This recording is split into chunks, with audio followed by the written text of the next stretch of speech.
Bonjour à toutes et à tous. S'il y en a qui ne me connaissent pas, je m'appelle Jean-François Yel, je suis organisateur communautaire au CIS de la Gaspésie.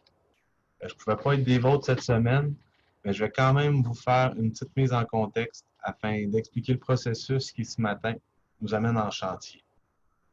La pandémie, vous le savez, nous a tous obligés de revoir nos manières de faire. C'est particulièrement vrai à la DIDS, car c'était évident que notre processus traditionnel d'adoption d'un plan d'action et notre calendrier de travail ne convenaient pas. L'équipe de travail de la DIDS, pour s'adapter au contexte, a élaboré 3 scénarios différents à propos de la priorisation et de l'adoption d'un plan d'action.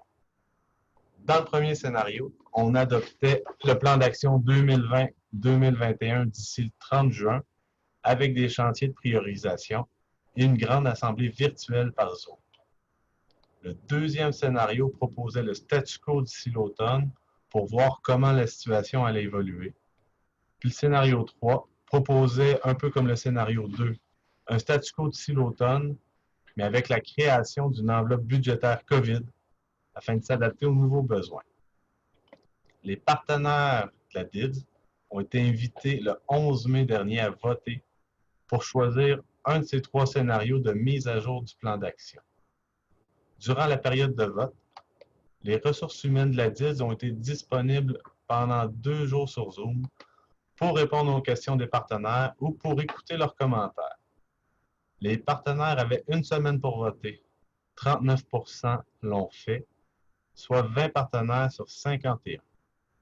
Le scénario 3, c'est-à-dire le statu quo d'ici l'automne avec la création d'une enveloppe budgétaire COVID, fut le scénario qui a récolté le plus de points. Cependant, il y a des partenaires avec raison qui ont nommé que les 3 scénarios proposés ne faisaient pas le tour de la question, que des scénarios hybrides étaient possibles, puis qu'il serait bien d'avoir un temps de réflexion collective pour y penser. Donc, pour approfondir la question, les partenaires se sont rassemblés virtuellement le 20 mai dernier. Il y a eu 18 participants à cette rencontre, dont 15 partenaires de la démarche. De façon unanime, les partenaires ont nommé vouloir se rencontrer en chantier avant les vacances d'été pour échanger, débuter une réflexion sur ce qu'on va faire à l'automne et aussi pour voir s'il y a des nouvelles priorités qui ont émergé depuis le début de la crise. La volonté des partenaires de se réunir en chantier a été présentée au comité stratégique.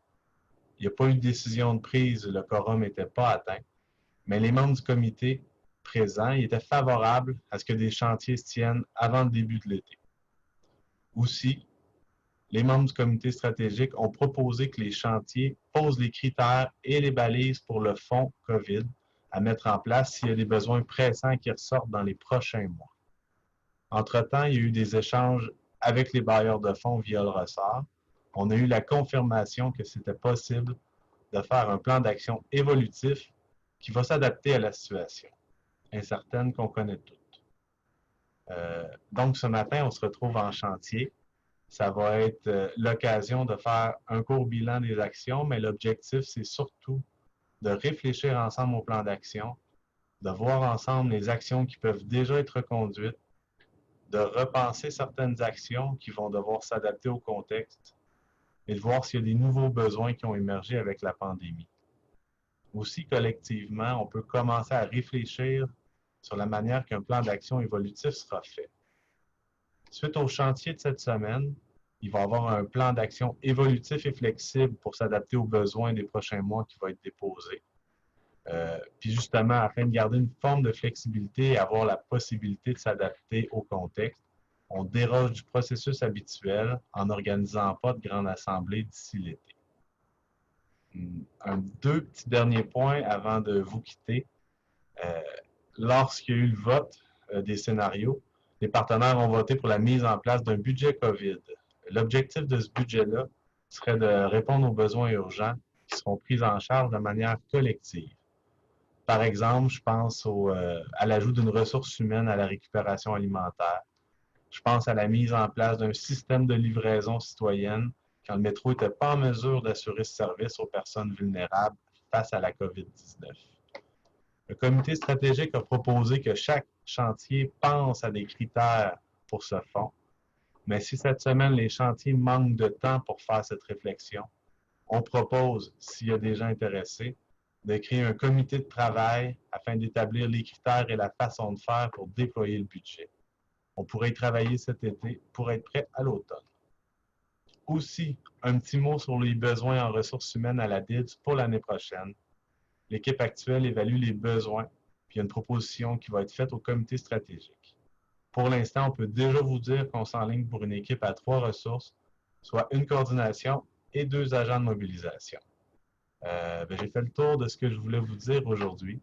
Je vous souhaite à tous et à toutes de bons chantiers, puis je vous dis à bientôt.